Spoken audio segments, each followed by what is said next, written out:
Hello and welcome to episode 2 of the Kennel Podcast. What a week it was in rugby league in Australia. So we saw the Bulldogs get smashed, we saw the Dolphins get up. But there are a couple of important questions I think that we need to ask about the Bulldogs. Is Matt Burton a 5'8", or is he simply a centre with a big boot? Is Cameron Ciraldo Barrett 2.0? What happened to Kikau? And why did he try to kick on last?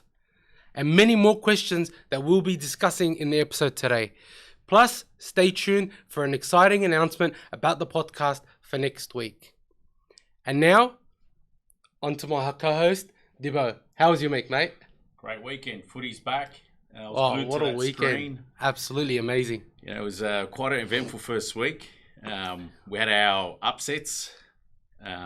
We also had some players shine through. Oh, incredible. Yeah, some good news as well. I mean, what about the Dolphins? Yeah, that was fantastic. That was brilliant. Incredible.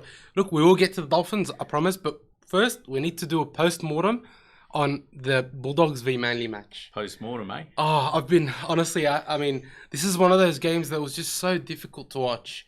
It was, as a Bulldog supporter, it was very disappointing and disheartening and deflating to see the team come out with a performance like that. There is so much hype. We were talking about momentum, and they come out and they just couldn't get the basics right. That's where I think the Bulldogs really lost. And can't go without mentioning that absolutely rubbish sin bin by the bunker. You know, to send Cole Flanagan off. That was ridiculous.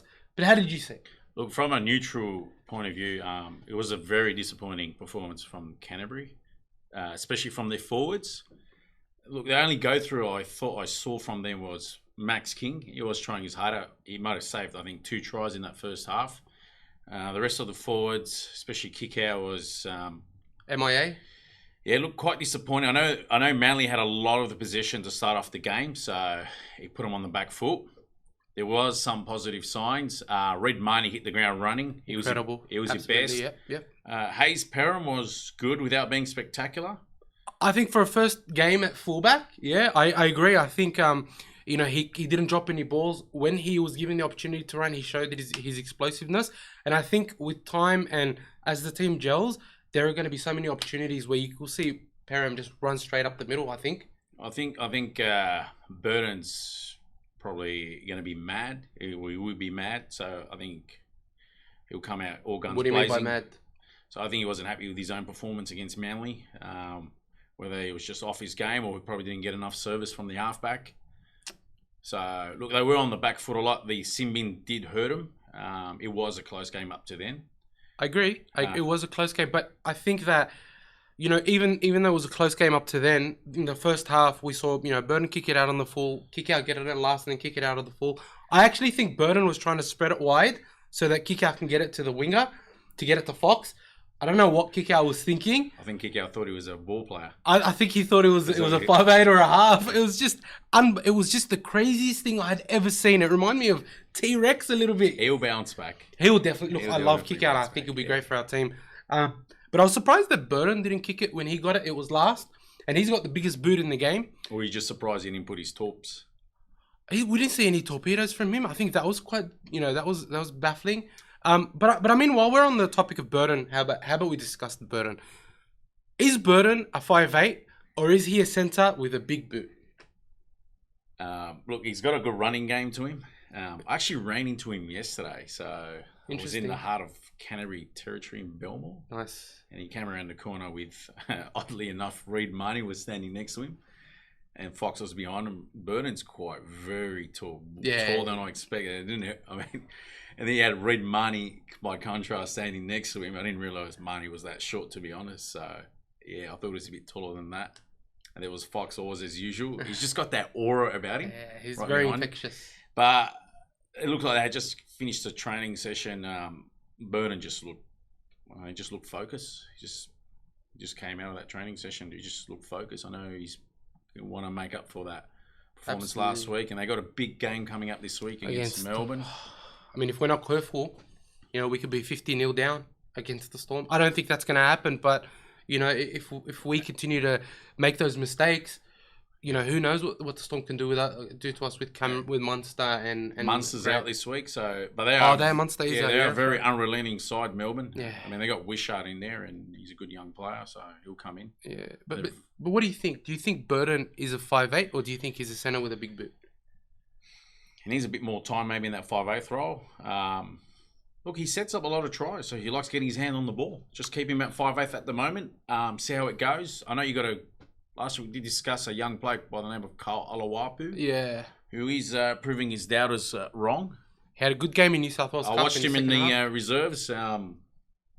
He's hit the ground running already. But if he keeps it up, you might see him in a few weeks. My problem with Olawapu is that he's another 5'8". He's not a half.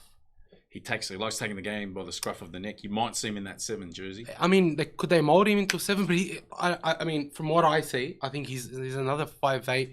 Could they potentially see Carter Rajab be in the 7 if Flanagan doesn't perform? I think Rajab is a more natural halfback as opposed to a 5'8", whereas I see Olawapu as a 5'8". I watched one game of Olawapu, and I think he's proved doubters wrong already from the first game. I saw enough of him for me to suggest that he's a confident player. He has the goods.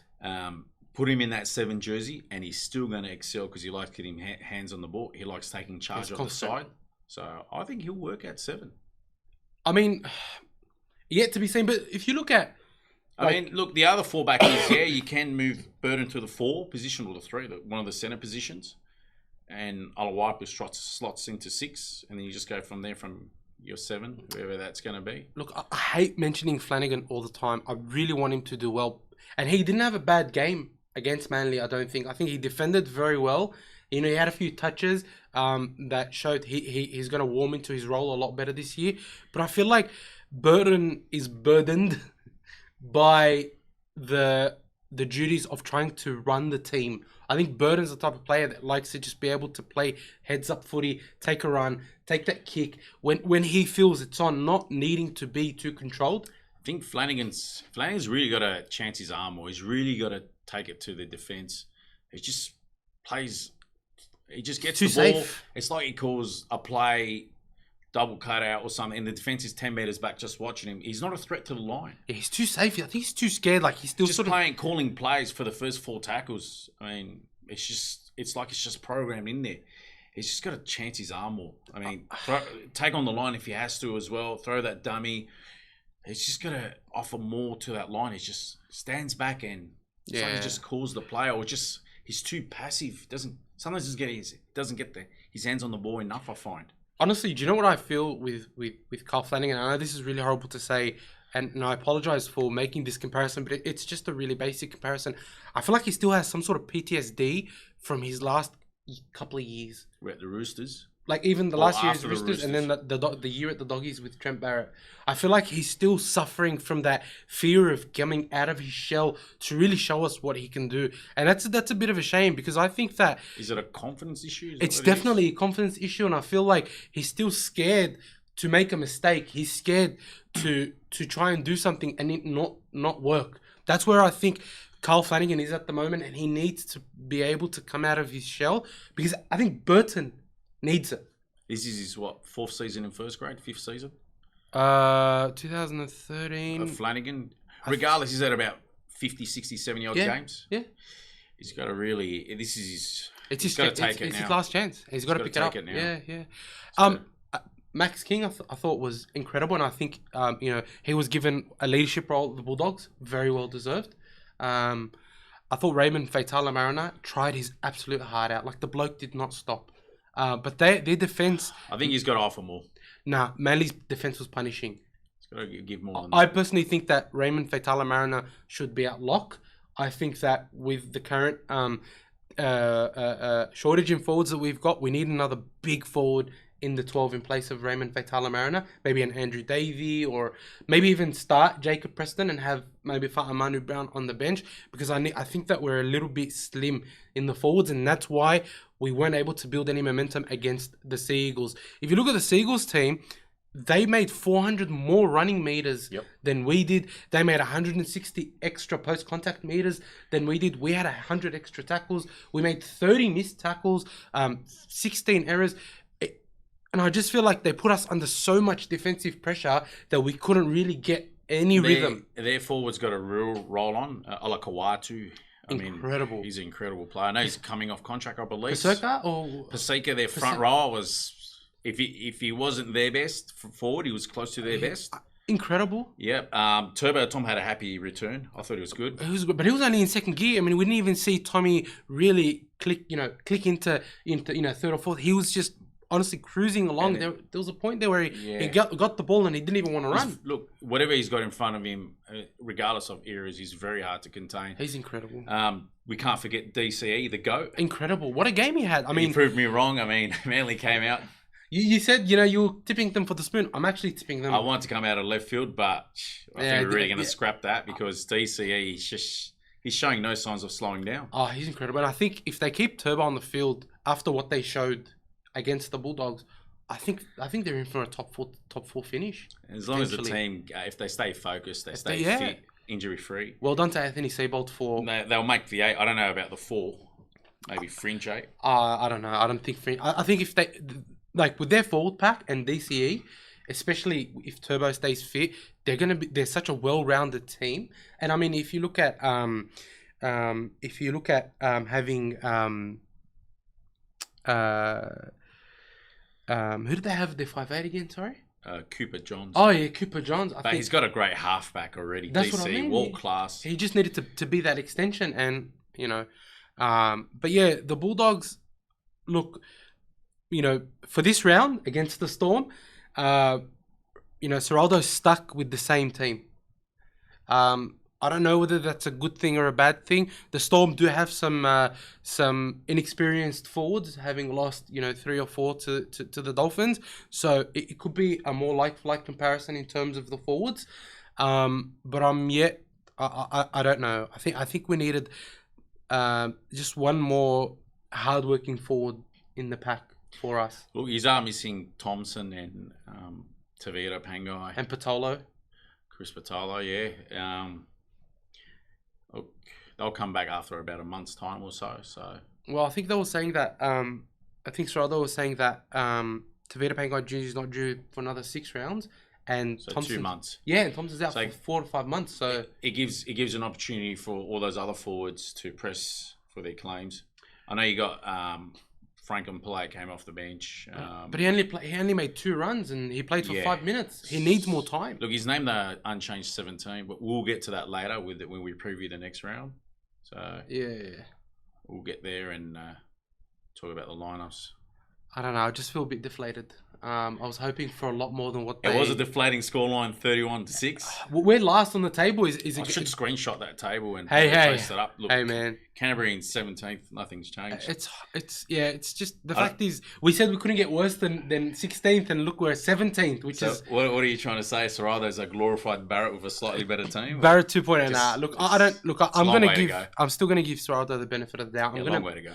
I think that our team can come good. And to be honest, the problem I have with the game was we didn't actually play too badly when we got things right. I thought we attacked well. We made good meters. It was just we made so many poor defense, like so many basic errors. We couldn't get a roll on. He's had a good 10 or 15 minute period towards the back end of the first half. Yeah. I think we had a decent first half. We weren't losing 12-6. And then Kyle Flanagan gets sent off and they scored 2 on us. So, I mean, what about that stop from Max King to, make it back in the 40s? Incredible. Brilliant, yeah. I remember it reminds me, James Graham back in the day, there was a, I don't forget who we were versing, but James Graham's efforts were always like that. Was it like Hindmarch just run across just to try to keep him out? Hey man, sorry, Hindy. This is a Bulldogs podcast. Please don't mention the Eels. But yeah, all right, look, let's get into it. The Dogs and the Storm. You want to go straight to the Let's get straight review? to the Dogs and the Storm, yeah. All right. The Dogs have named the unchanged 17. Unchanged 17.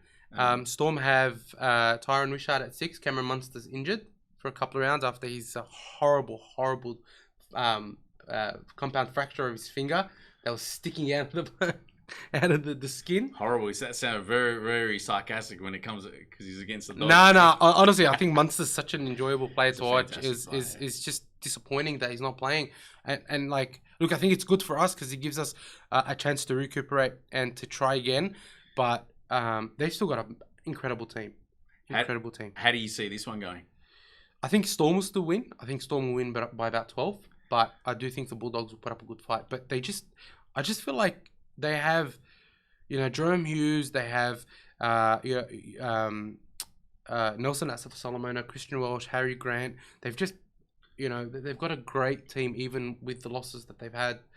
So I just don't see us being able to counter their attack. Those new forwards last week for Melbourne just slotted in, and it's like they didn't miss a beat after losing the Bromwich brothers and Kafusi from last season. Yeah, They big just losses. went straight through. Look, I do think that there were areas where they showed their youth and they showed their vulnerability a little bit. Obviously, they're not going to be able to replace the Bromwich brothers and Kafusi immediately.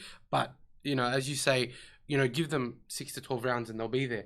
And I mean, that's what I'm hoping for the Bulldogs. You give them 6 to 12 rounds and they're going to be there. But it's just, we need to cut out the silly errors. That's all we need to do. If we go back to playing just basic disciplined football, we have enough talent in the team to give it a real shake. Look, I see Canterbury improving. Definitely have to improve from last week. Well, the only way is up. If we get any worse than last week, man, I'm telling you. They are away from home. It was quite disappointing from a neutral point of view to see the performance they put in. I still got them going down, but by 16 points. Wow, 16 is a big scoreline. Look, I still think they'll have an improvement. It's down in Melbourne, so a lot of teams get shellacked down there. So I guess 16 is not a big margin. I mean, it is a big margin, but look, if the Bulldogs can focus, can just stick to the basics, honestly, I do think we can cause an upset. But trying to be the realist, not the biased Bulldogs fan, I do think we'll lose, which is a shame because we'll probably stay down in the bottom of the ladder. But it's. I think they'll find their groove after about 6 to 8 weeks. You'll see the Canterbury start finding their groove. Not a bad thing. I mean, look, the Canterbury fans are notoriously impatient fans. That's the truth. It's not going to do them any good. I know, but we need to start seeing some results. Like, I know it sounds even more impatient, but I want to see some positivity. There was really very little to come out. Very little positive to come out of last week, other than Reid Miney and Max. The results have come. You've recruited heavily, and you still continue recruiting. The results are going to come. So just trust the process. Yeah, it's just, as a Bulldogs fan, it's very, very, very frustrating. Let me. I'm enjoying this. Let me wallow in my misery for a little bit. It's not funny, man. But yeah, look, I think the Dogs will not win. But our debutants will be all the better for it. I think they were good without being spectacular, as you mentioned. I thought Paul Alamotti slotted in. He did well. I think if we can start shifting the ball wide early, getting the ball to him. He had a tough game, baptism of fire, I thought. Absolutely. But you know what? That's good. He knows it's not going to be. He'll be so much better for it. Him, he knows Jacob Preston, and Jaden Tan. I think they'll be a lot better for that experience, and I think we'll start to see a lot better go forward next week, hopefully. So, I mean, if we can contain Harry Grant next week, we give ourselves a real shot, but it's just about getting us right, getting the Bulldogs' performance right. I thought Jake Averillo had a good game. Averillo always gives you a good game. He always gives you 100%, yeah. Well, I reckon Preston, with the sort of build he can be an Isaiah Yeo sort of player. I agree. I mean, Isaiah Yeo never has a bad game, in my opinion. So. And Jacob, I mean, I don't think Jacob Preston was very bad at all. I think he gave his heart. He's all. But I think he can develop to that sort of on-field leader, the type that Isaiah Yeo is. So yeah, I mean, we've got Kikau, so we want him to be that. That person that takes the charge. I do think we'll see a fired up Bulldogs team this week. I think Kikau just needs to focus on being your enforcer, especially when Tavita Pangai comes back. It's true. I think Preston will grow into the role of being on-field leader. Yeah. I mean, not necessarily your pack leader. I just think you're leader on the field, similar to the role that Isaiah Yeo is.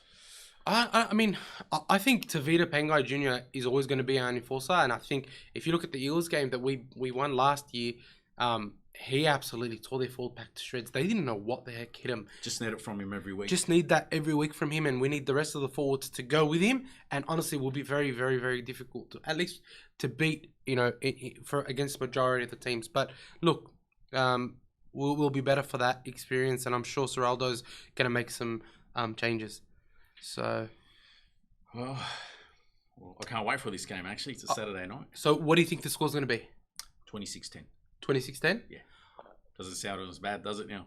I think 30-16. Melbourne way, but Or 30-18, Melbourne way. But go the Doggies. We can do it. We can do it. I have faith. For your fans, boys. So I think I want to review the previous round that went by. Now we've done with the Canterbury corner. Yeah. We can always revisit Canterbury afterwards. Absolutely. First game of the season. It was at Combank. Yeah. Melbourne Storm versus the Parramatta Eels. I did tip Melbourne to win in a tight one. You did. Well done. 16-12 to Melbourne. I thought Parra let this get away from them. They had a heavy amount of possession in that first half. I just didn't capitalise on it. Mitchell Moses was underwhelming. Whether he was just thinking about his new contract up and coming, I don't know. Those Melbourne forwards the young held forwards, firm. Look, defence from both sides held firm. But when it mattered, Harry Grant came to the fore and just plonked it over, and they flew home with the 2 points. I mean, the one thing that I find absolutely incredible is a lot of people were saying, is Harry Grant an 80-minute hooker? You know, he always had Brandon Smith to come on, or, you know, he would come on for Brandon Smith, however Bellamy saw fit.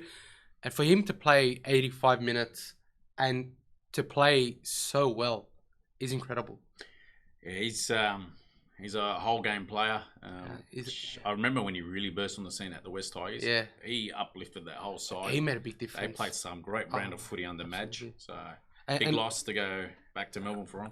And look, there was no way he wasn't going to go back to Melbourne. He knew what was in store for him. He knew he was going to take that number 9 role. And look, the minute they had Harry Grant back, they said to Brandon Smith, you can go. They put him as a small forward, but yeah, look, in the end, I think Brandon, he had a lot to offer, but unfortunately, Harry Grant in his situation, unfortunately, he's just a better dummy. Harry Grant went past him, and I think Brandon just wanted to play the hooker instead of like coming off the bench or a small forward role. Yeah, agreed. I thought, I thought as well, seeing the way Nick Meaney played at fullback, honestly, for a person that gets shifted around so often to replace anyone in the back line, essentially. He's played everything from 1 to 7 for the Melbourne Storm. I think he's great. The one that got away from Canterbury. I mean, we've got a good back line, I think. So I'm not too upset, but he could have definitely been something special in this current Bulldogs team. But let's not dwell on that too much. And look, Queensland dummy halves between Reid Marnie and Harry Grant and Ben Hunt, mate, they're set for the next 10 years. They've got great dummy halves for the next 10 years. Reid Marnie and Grant. Yeah. And then once Ben Hunt retires, they don't even have anything to worry about. Yeah, Ben Hunt's a great player. Very creative. Excellent, incredible player. Is a waste at the Dragons, to be honest. Next game, the Warriors got home against Newcastle. The Warriors! 20-12. Again, as I thought, Warriors would get home in a hometown contest. It was a close contest. I thought it was a great game, to be honest. Yeah. I thought the Knights played a lot better than they had. It was there to take as well. It was definitely there to take. I mean, towards the end of the game, there was an incident with Kalen Ponga. Got taken off. Bad timing, and I got this protocol that I think you can't come back on after 15 minutes or something. No, you have to be off for a minimum of 15 minutes of real time. So it's not 15 minutes of game time; it's 15 minutes of real time. But and it worked against them. It was enough for the Warriors to sort of seal the deal. And the game was in the balance. Game was definitely in the balance. Yeah, the Warriors got some good forwards that get a roll, and they might prove me wrong. I did have them lowly on the table as well. So they've got a lot of new players in their team as well. But I thought Tamari Martin played very well. Tamari Martin, creative back I thought line. he played well for them. Look, Jackson Ford, his Incredible. first dream debut. I always thought he was a strong ball runner at St. George, just needed a bit of time. Yeah. So he's gone across to the Warriors and it made a real difference. Jeez, he was just some great runs, busting him up the middle and on the fringes so good as to well. see. It was so good to see. It was a dream debut. Fanua Blake, another strong performance. What can I say? I think he's if he can be consistent, he can be one of the best forwards in the game. Nico Klukstad had a great game as well. He was everywhere. Klukstad. Honestly, I loved him at the Raiders and I love him at the Warriors, and I think it's a match made in heaven. Once he starts to click with Tamari Martin and Sean Johnson, they'll be a force. Yeah, look, Marcelo Montoya, I thought he had his probably best game. I mean, I know he plays on the fringe, but he had a great, busy game. His running was good. And on the Knights, first game of the season, some rust. I mean, Lockie Miller, I think he's taken his opportunity at fullback. He had a decent game as well. He was very involved. The thing about Lockie Miller is he was trying to be wherever the ball was. He was trying to support everybody. And I think as he grows into the fullback role, the Knights will be much better for it. And I think, to be honest, I didn't think Kalen Ponga was going to do that well at 5'8". But credit to him and to Adam O'Brien, he's going to be a natural 5'8" that is absolutely going to tear the rugby league, the thing to shreds. He's got Jackson Hastings playing in the 7, so I think Jackson Hastings will grow into that role. I think the Tigers kept the wrong half. So I agree. I think it's time Tigers need to change. They've had a decade of same thing. So, but we'll talk that another time. Next game we had was a ball over, right? Probably I don't know if it was the ball over the round, but Penrith at home again, haunted by the 12-13 scoreline. I know, man. Beaten by the Broncos. I thought Penrith lacked a bit of direction or at a dummy half, basically. I know it was Mitch Kenny for about the whole hour, but when Sonny Luke came on in the last 20, I thought they got good service out of the dummy half. He did get him back into the game as well. They are a bit stagnant in attack at the moment. I'll tell you what I thought about the Panthers. They looked a little bit unmotivated, a little bit tired, a bit flat. Yeah, I just feel like they've had really big 3 seasons. They've had the World Cup challenge. A lot of them played Origin, played World Cup. I think they just seemed like they were a bit tired. Didn't get a massive preseason. Just need a dose of reality. I think but also needed a couple of weeks to really hit their stride.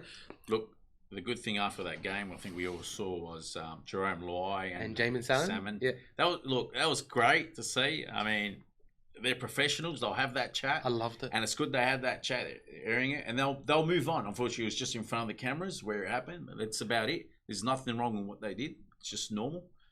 It happens at training a lot. Me personally, I love seeing the raw side of rugby league, seeing the real side of what happens on the field. You gotta understand, these guys train and play one of the most intense, most physical sports in the world. They are literally training to, knock people out week after week after week after week. There's going to be testosterone. There's going to be ego. There's going to be emotion. Strive for success. I loved seeing it, and I think that both Jamin and Luai are both going to be better for it, because you know what? They understand that they both care about the game. And if they didn't, one of them would just walked away and said, you know what? I don't need this. But they care. And I think that's what people misunderstand. I really dislike how the media wants to make a big beat up about it. There's no disharmony in the team, right? They don't hate each other. This is great to see. Please stop mislabeling it as something wrong. This is great for the game. We want to see more of it. Please stop mislabeling it. There is nothing wrong at the Panthers. I still think they were good defensively. It's just a bit flat in attack. They were great, yeah. With that game, the positive you saw was Brisbane. I know I had them coming in 9th. Great. They were great. Reynolds, he was fantastic. Directed everything. Ezra, man, wow. Yeah, Ezra's got the talent. But I think he's starting to put it together now, and he's starting to make those combos with. Second season, he has to. He played out of his skin. For me, Payne Haas showed why he's the premier front rower in the game. He dwarfed his opponents in that performance. Cobbo had a good return at the back. He had a great game. I told you, he'd be good at fullback, man. So we'll give him more time. I think Reece Walsh is back. He'll be I'm excited to see him. So he adds another playmaking dimension. He's incredible. I think, look, to be honest, I just want to touch on Payne Haas. I remember a couple of years ago, I was saying that Payne Haas will be one of the best front rowers we've seen this generation possibly ever. Yeah. Right? And people were like, oh, he's got nothing on Regan Campbell-Gillard. And this is no disrespect to Regan Campbell-Gillard or I don't know who compared him to him. Or Juno Bowler or whatever. Jeez. But Payne Haas is another level of prop forward that we haven't seen for a very, very long time. He's a more athletic, bigger version of Glenn Lazarus. Absolutely. The Brick Revise at the start of his career was very athletic. And the thing is, like, he's had a tough off-season with the drama with his mother. I don't mean to bring it up to bag him out. He's just had a tough off-season, and I think he's handled it, wonderfully. He's come back and he said, I'm going to prove to the world why I am the number one prop. And honestly, he is the number one prop in the world. Brisbane need to just sign him up right now. Otherwise, I guarantee you he's going to have 16 clubs coming after him. Right, yeah, I'm with you on that one. So, and I think I think if Canterbury won a leader of the pack, he would look good in blue and white jersey. He'd be good as the leader of the pack. He would look good in a blue and white jersey. Just overall from that game, Isaiah Yeo never has a bad game. Dylan Edwards, again, sensational from fullback. I know a lot of people don't try to rate him in the top 5 fullbacks in the game, but his performances week in, week out speak a lot. I mean, again, he had a powerhouse performance at the back. Yeah. I think he set up their try as well, and he was a try assist. Carrigan for Brisbane. Yeah, he had another good game. He was all impact last year in the Origin. And Herbie Farnworth showed his class, but... What a shame that they're losing him. Yeah, he's off to the Dolphins. But he'll be great at fullback for the Dolphins, I think. But look, I think if the Broncos can keep their pack on, right? If they can keep their pack on the field, if they can maintain some consistency, I'm happy to eat my words. I think. Yes, likewise. I had him 9th, thinking. I thought some players they got class across the field, but just some players don't seem to gel with each other. But but game 1, and there was commitment in everything. There was tenacity, and they just need to keep Adam Reynolds fit. That's it, and injury free, and that'll be great for the game as well. Strong Brisbane Broncos once again. Yeah, and hopefully they have a great crosstown rivalry against the Dolphins. Yeah, I can't wait for that. I think it's round 4 or 5. What a game that's going to be! It's a master move. Actually, just on that, this round was the highest rating round in 6.5 Fox Rugby League ever. No, I think it was just across, because even Channel 9 was it Channel 9 as well? Channel 9 had great ratings too. And the Rabbitohs and the Sharks game, I know we're going to review that, but the Rabbitohs and the Sharks game was the highest rated. I think Fox ever. That was great. What a game! And we did say it was match of the round, and it was. Yeah, we did say, and I mean, what a round! And I think it's only going to get better. I was glued to the TV. Oh my! 4 days. Can't get enough. So next game was the Cowboys and Raiders. Yep. 19-18. What a game! For me, I thought Cowboys were better for longer periods. Yeah. But just Canberra being Canberra, they know how to not win a game. When they're great at making the comeback. Yeah. And getting themselves in a position and knowing falling down at the last hurdle. The only team they seem to know how to win against is Melbourne in Melbourne. Yeah, that's right. Melbourne's right. So it's just. I mean, one thing I did say, one thing I will say is I expected a little bit more from the Cowboys. I don't think they attacked with as much fluidity as we saw throughout last year. I think what happened was because they got ahead by about 12 points. Yeah. They thought, okay, we got this. We're not putting in our best effort, but we're somehow up by 2 converted tries. I don't know, man. I mean, I don't know. I thought it just, and then Canberra came roaring back and had multiple opportunities to win it. And they defended very well, though. I got to admit, like the Cowboys did throw a lot at them, and they defended very well. Yeah, look, Sebastian Krish. I think he did well at he's fullback. He's deputising for the injured Xavier Savage at the back, and he was good. I think he was really good. And Ricky's come out and said that he's going to keep him there until Xavier Savage comes back, which I think is a good move. Look, I think Canberra's forwards they didn't step up this game. Cowboys forwards, I thought, but somehow Canberra being Canberra, they just know how to come back. Yeah, but Ruben Cotter, he's such a small forward, but he's just so.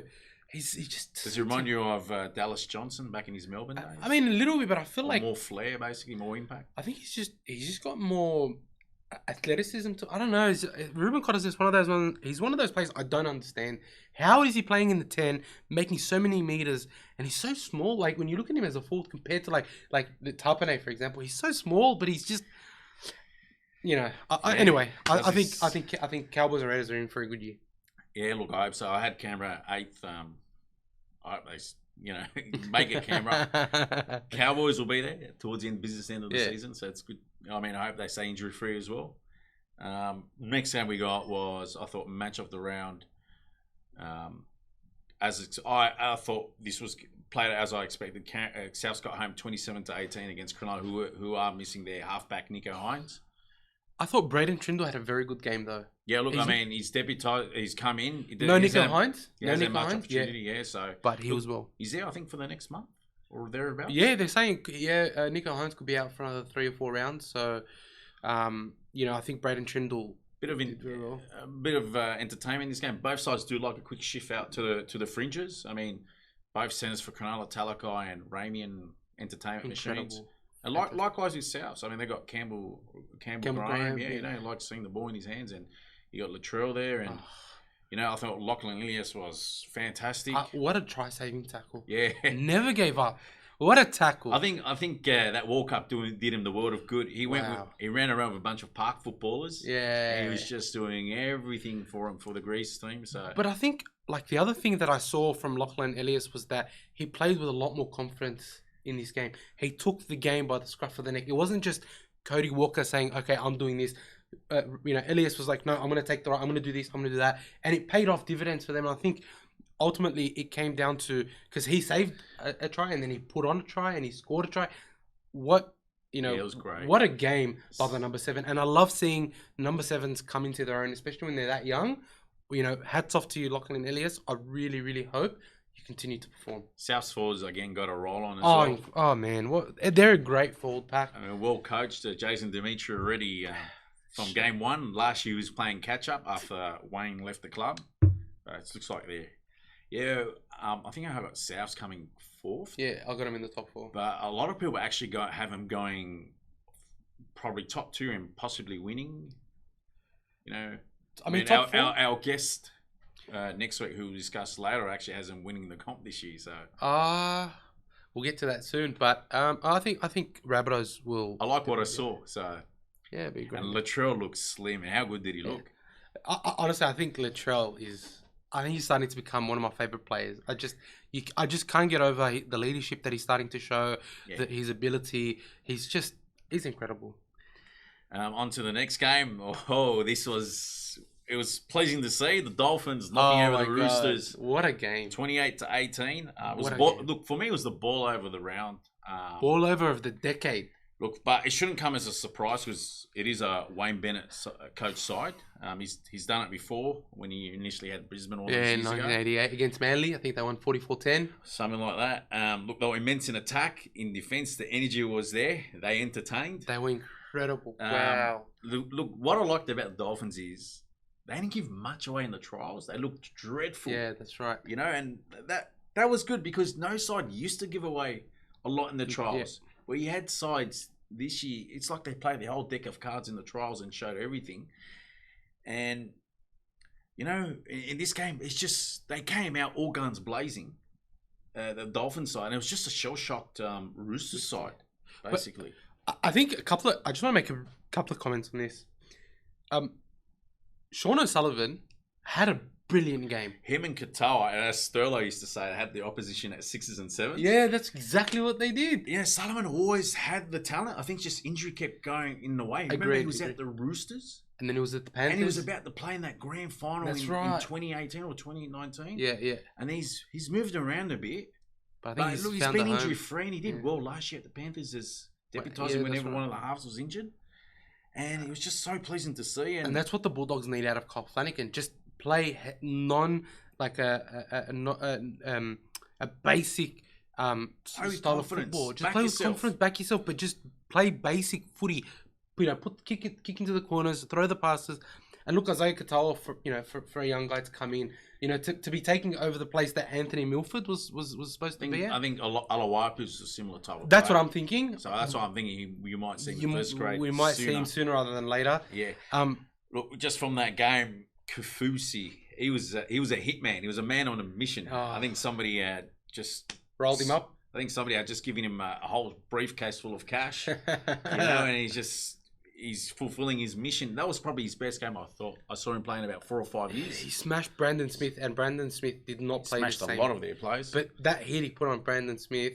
And look, to be honest, I think... the whole Dolphins forwards were great. Look, the whole team. Mark Nichols. Oh, no wonder why Wayne loves him. The GOAT. No wonder why Wayne Bennett loves him. He was... look, the whole team was excellent. I will happily eat my words about the Dolphins. If they make the top 8, I'll be as happy as Larry. I'm happy to see them make the top 8. I am regretting because before the season started, I actually had him in the end. I was arguing with everyone saying it's Wayne Bennett. It's a Wayne Bennett coach side. Yeah.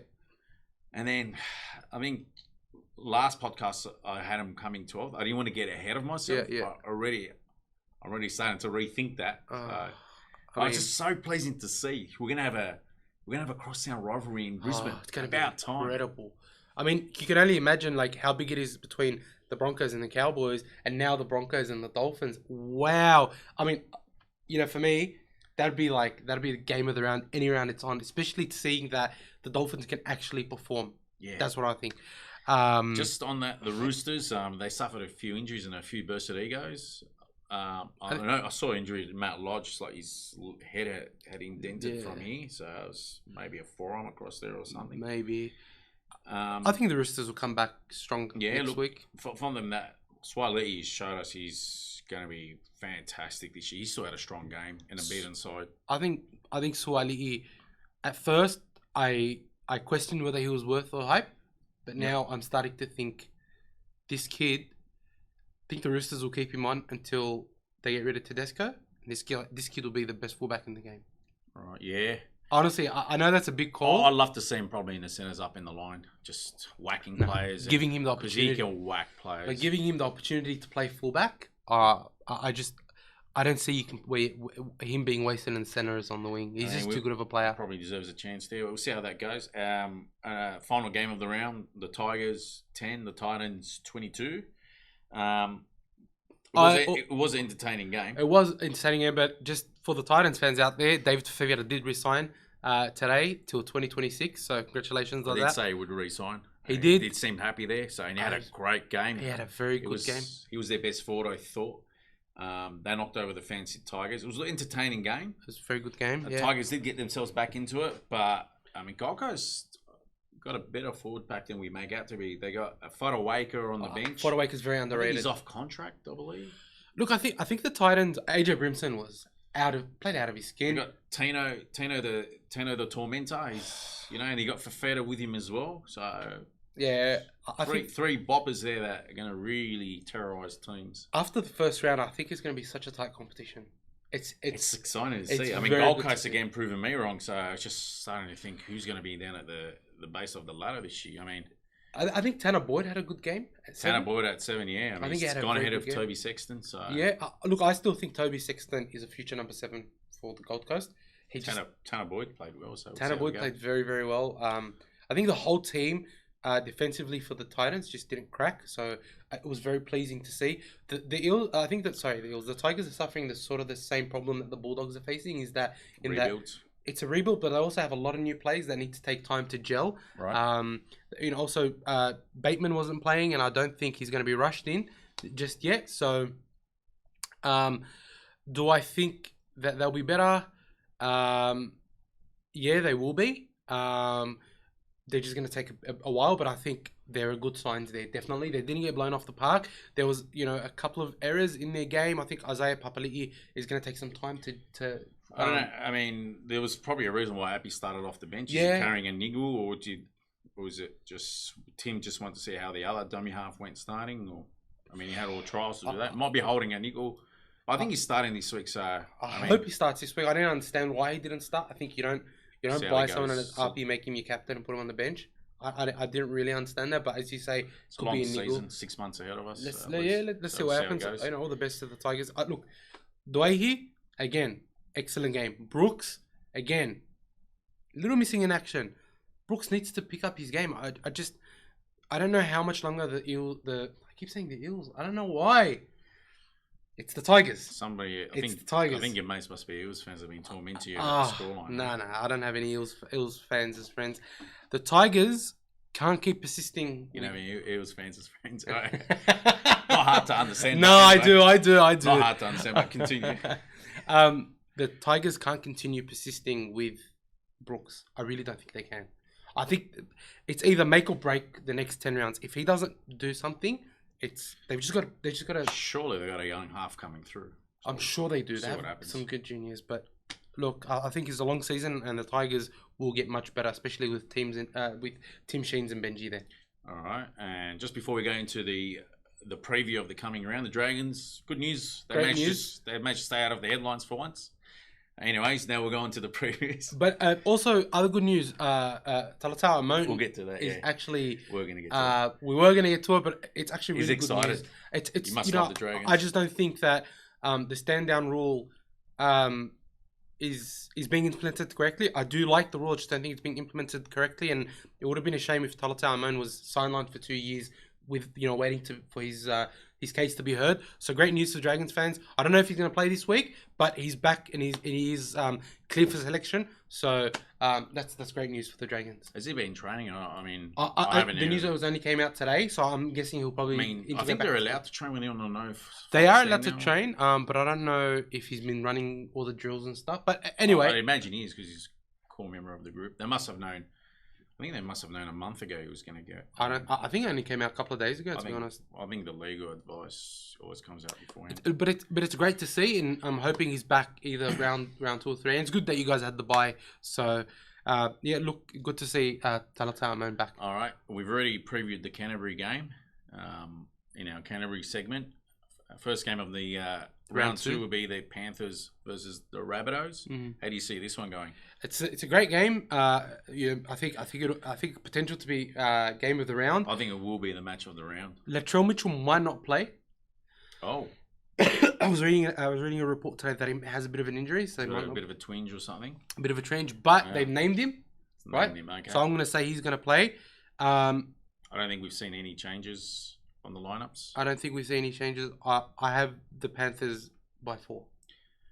Close game. I think, you know what, I'm going to back Souths on this one. If Latrell's playing, I think the Souths will get home by 8. I think they're on a high, especially after last week's win against Cronulla away from home. Yeah. I think they're still hungry and they want to punish Penrith, who are on the back foot. I know Penrith's got a lot to prove, and they're going to aim up, but I think Souths is on a roll. Penrith will come good, but I think Souths will get up by 8. I'm just going to back them on this one. I honestly don't think the Panthers will lose 2 in a row. I don't think they've done it for a few years, and I don't think they're going to lose 2 in a row. I think this is their most vulnerable, so... I honestly don't think they're vulnerable. I don't think they will lose 2 in a row again for the rest of the season, but I think this is their most vulnerable you'll get them at. And look, I still have them as my 1, don't forget. So look, if anyone's going to beat them, it's the Rabbitohs. Right. But I just don't think they're going to win. But, I could be wrong. And it's at home for Penrith as well, so... Yeah, it's another home game. Next game, another big game. Oh, unbelievable. And this is at 6 p.m. on a Friday, which surprises me, to be honest. But Eels and Sharks. Eels and Sharks. Sharks, again, missing their halfback. Yeah. Again, Braden Trindle. He can't step up to the plate. Eels, I know they're coming off a loss. Moses was flat last game. How do you see this one going? So I think Moses was a little bit flat. I think the whole team, but to be fair, they only lost by 4 points. Close game. In Golden Point. Hopgood, he was... Jermaine Hopgood was excellent. I think he's a great signing, and he'll continue to grow into his role. I think Josh Hodgson as well. He was great last week, but he will continue to grow as well and build those combinations. I actually see the Eels winning by 6. I'm going to go the other way. I'm going to go Sharks again by 8. I just think Cronulla's forwards will be too strong for Para's forwards. I think Matt Dury for the Eels had a great game. And you got Cartwright and Dury in your starting second rowers. I think that's where the weakness is. The front rowers for Para are great. Yep. I just think the 11 and 12 is going to be outshone. I think Matt Dury runs great lines. He's got very good defensive technique, and he puts in 100%. I actually think, and I called this out last week, I don't understand Bryce Cartwright being on the starting side, but they are missing Ryan Madison and who else are they missing? They lost Papali'i from last year. And they lost Papali'i as well. And they also lost Manik to Warriors. The other forward. I know who you're talking about. I forgot his name now. That's right.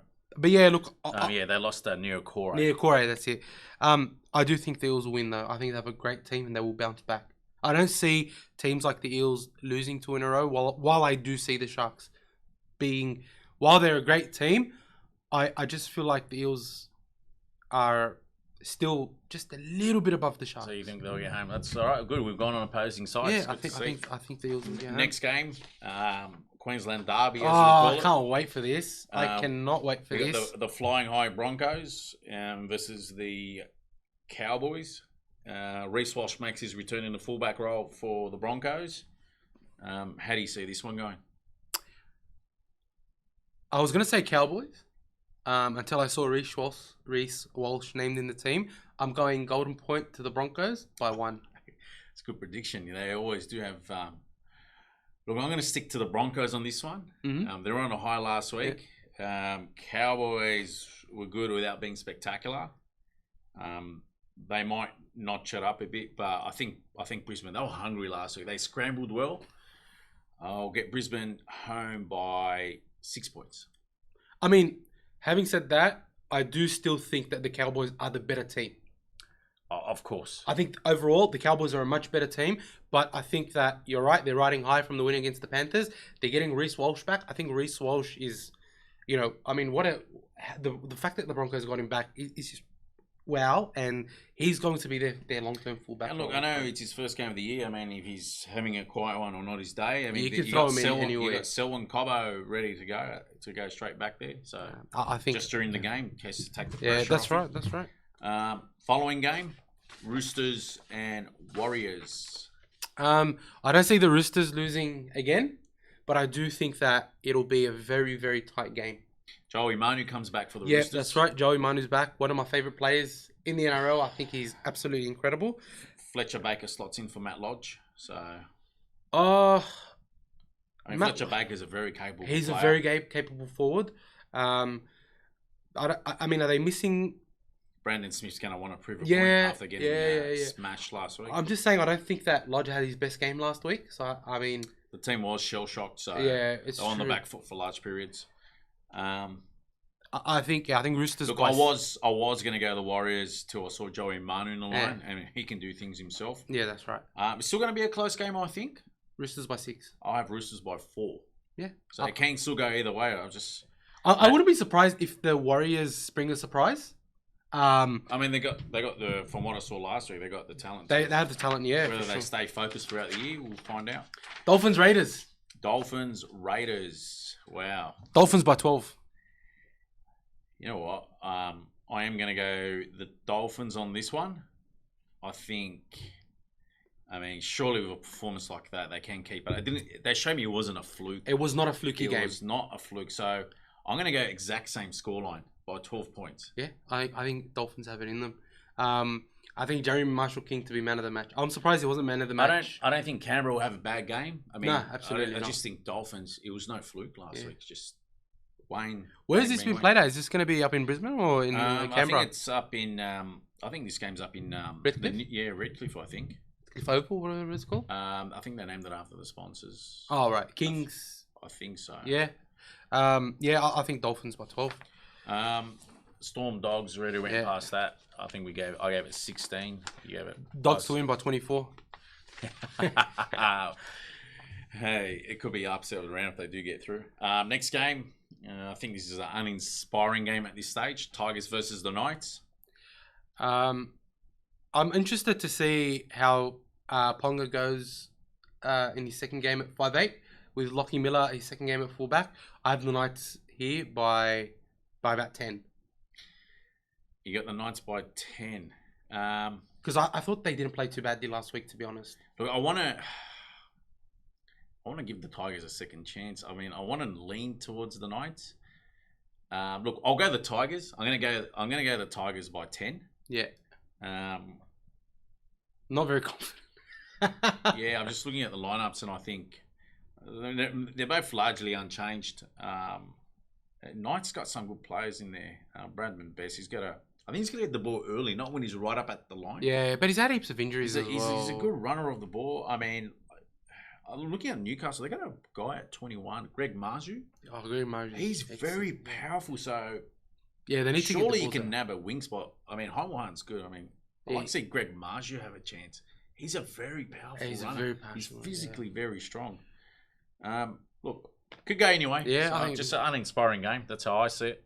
The next game over that, and for me, Dragons it's Titans. The last game of the round rather. It's Dragons versus Titans. Dragons, I thought they've named the thin lineup. No Jack DeBellin.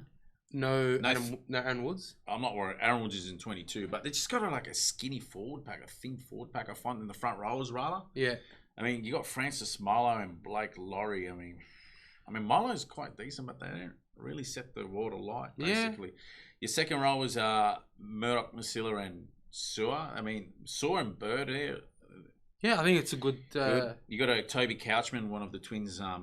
He's got his debut, and you got Michael Milo in the 17. You got Josh Kerr and Talatau Amon, who I think they're not going to be in the 17 and missing I'm surprised Josh Kerr isn't in the 17. Yeah, I thought they just need a bit more size. I mean, St. George's, I feel like they're just thin on front rowers. Yeah, they are. That's what I think. Little's on the bench as well, isn't he? Little? Jacob Little. Moses Mbai is starting ahead of him in the hooking role. So you got Sullivan at this stage in the 6. You got the bullocking Moses Sully in the centres. Oh, he's great, man. I think you guys have a decent back line. Mikhail Ravalao, I know he's a strong runner, but he's got to convert that into more try scoring. Last season didn't have his best try scoring season. The season before he was quite good. Lomax is a very powerful centre. He's just got to convert it into more consistent. It's going to be more consistent. You got Finney, he's a powerful runner. Yeah. Tyrell Sloan, I hope you have a great game. Me too. He's a very silky kid. He reminds me a bit of the Peach, David Peach. Yeah, I actually get. You know what also reminds me of that? Will Kennedy for the Sharks. Yeah, he's great. Yeah, he reminds me of Peachy a lot. I was thinking about that last player too. Great player. I just like to see Tyrell just. I mean, you have a bad game, don't break down. Own it, lean into it, It's all right. You go again next week. We're all behind you. Just Titans have come off a win and they've got a big forward pack. I know it's St George's first game of the season. Yeah, I'm tipping the Titans only because it's the Dragons' first game. It is at Cogra. Yeah. It's on a Sunday evening, so I will pop down. I'll probably just walk over there, just a nice stroll. I might go for I haven't seen anything from St George yet, so I can't. Yeah, it's hard to make. It's hard to tip them. Hopefully the boys get up, but I am going to go to Gold Coast on this one by 8 points. Just seeing some of their forwards had a good game against the Tigers. But please prove me wrong, boys. I'm going to say Titans by 12. Yeah, I got Titans by 8, so I got Titans by 12. I think. Look, if Amon gets a few games behind him, he's a great. He can. I think he'll have a big season. He's just breaks the line very well. My problem with the Dragons is they just haven't recruited very well. They need front rows. They got Zane Musgrove. I didn't understand them tying down Blake Laurie for another 3 seasons or something. I think Blake Laurie's a good toiler. He's not a bad player. I don't see him as. There's more better front rowers out there. Look, I agree. He's a first grader. Don't get me wrong. I just thought if you want to strengthen the team in the front row, Jack DeBellin. He's more. He somehow is in the front row now, but I don't think he's a front rower. He's like a second rower lock to me, Yeah, keep him at lock. So honestly, I think that a lot of Hook's future hinges on this game. First game, he'd love to win it. It'll be, it'll build a confidence for the players. But if they come out and they get absolutely smashed, it's not going to be a coach killer. Yeah. It's a players game. They go out there and they perform. They're the ones that carry the coach. I'm with you, but at the same time, it's the coach, the attitude that he builds, the environment that he provides. It's all it's what contributes and what builds the style. I just hope those big those forwards we talked about for the Titans just have a shocker. Just this game or whenever we play. All right, I like you boys, but just have a shocker, please, especially you for Feder. So yeah, we're saying Titans. I think there's going to be another great round. Yeah. I think there's going to be another great round. It's a good season. It's such an exciting. Ratings were great. I think they're going to continue to grow. So just a couple of things that we're going to discuss. To wrap it up. So firstly, I want to say the bunker needs to pull up. The sin binning of I thought Carl he got Flanagan. that completely wrong. The bunker when Flanagan went. That off. was ridiculous. There was even no by push. even by the wording, that shouldn't have even been a penalty. He was running in the same direction. Tom Turbo had already passed the ball. Carl was just bracing himself and he barely touched him, and that just turned the game upside down. The Bulldogs have to be more resilient with 12 men. I'm not saying we lost because of that, but the bunker really needs to pull up. Completely got it wrong. It's like he had from the first year already made up his mind, and it was just so wrong. How dare you touch Tom Turbo? We need to really start not. The bunker needs to start understanding the game is played at a very fast pace. You can't look at things in slow motion, especially in that situation. Not use some use some intellect, use some context. Any ideas who was in the bunker? Was it someone that's at least played the game to understand it, or was it just some fanboy or fangirl? I don't know. I don't just, bro. So frustrating. And Flanagan up until that point wasn't playing too badly. It's just you can't ruin games. Like, I just don't want to see, a game that decides a position in the 8 or a finals game be ruined by such a stupid decision. I like to see more of an NFL style challenge. Like, it goes to the bunker, but you get the rep from one of the teams or the coach, and then he can argue there basically, where's the push though, and he's overrun it because you just got the bunker sitting there. It's just their view, and sorry, but a lot of them probably have. I think a lot of people that have been in the bunker have never played the game to really understand it. I'd like to see more of a challenge there that they discuss it. But yes, he didn't push him. He's overrun it. He was just bracing. I don't know. They're going to have more of an NFL style challenge, I feel. Yeah, there was just I couldn't believe the bunker, but how either the coach or the coach's rep go into the bunker and argue, and you have the opposition team for for and against. Yeah, and even the commentators just couldn't believe that was that. Everyone I was around felt, and they weren't even Canterbury fans. So. No, you don't have to be a Canterbury fan to realize that you. It was a dreadful decision. It was a really poor decision. The other decision, I think that they need to be. Look, while I like the focus on the HIA, I do think that while they've now said that if you have 2 players out with HIA, you can now bring in your 18th man. I think you can't affect games so heavily with the HIA rule. I don't know what the solution is, and I know the HIA is important for players' welfare, but it's just it has to be better organized so that you're not bringing people off if they get hit on the neck, right? Like some of the games. The other one that the bunker ruled on, I think, was the Wade Graham hit. He's being suspended for 4 weeks. That was just a good footy. Tackle. I thought he got him real good. I think that was what it was. I didn't see where the high shot was. I watched it multiple times, and I think, why is the guy losing? Missing out on 4 weeks for that. Granted that. It was a big hit, but it wasn't an illegal hit. We can't start punishing players for putting good hits on them. Otherwise, we're going to turn into touch footy. Does the shoulder charge still stay out of the game? As I thought, you allow it as long as they just don't hit them high. You hit them high, you get your 6 to 8 weeks, or you just cop it. Look, I love the shoulder charge, but to be honest, it's. Should just put a limit from chest down. It's hard though with you run the risk if you allow. You run the risk and you don't execute it properly, then don't do it. Otherwise, you're gonna do it and not execute it properly. There you go. No, but it's not just about players being suspended. It's also about if you put a shoulder charge in and you hurt someone, the risk of hurting them because of the shoulder charge is much worse than a swinging arm. A swinging arm's bad, but the shoulder is a lot worse, and that's why I know that I'm still gutted that it's out of the game, but. I've come to terms with it. I've made my peace with there being no shoulder charge. Now, one final thing before we wrap it up. We have an exciting announcement for the next podcast. Here we go. Former footy player coming on next week. And he's going to be a mainstay on the panel. He'll be with us every single week. Or most weeks anyway, hopefully. I mean, he's got his own TV programs to run as well, so we'll find out.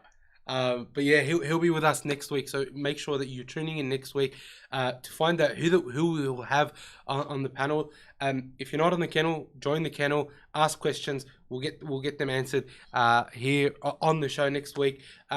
Just remember, we're going to be live tomorrow at 5 p.m. on YouTube, Apple Podcasts, Spotify, Google Podcasts, Amazon Music, and wherever you get your podcasts. We're on TikTok, we're on Twitter, we're on Facebook. Be sure to check the description for all that information. Follow us, like the video, please subscribe for more content. We've got a lot planned, and we've got a lot of things for you guys to look forward to. Fantastic. See you all next week. We'll kick off having on some former players, and we do have some first of many. We will have first of many and current players coming on throughout the year as well. Have a great one, and we'll speak to you next week.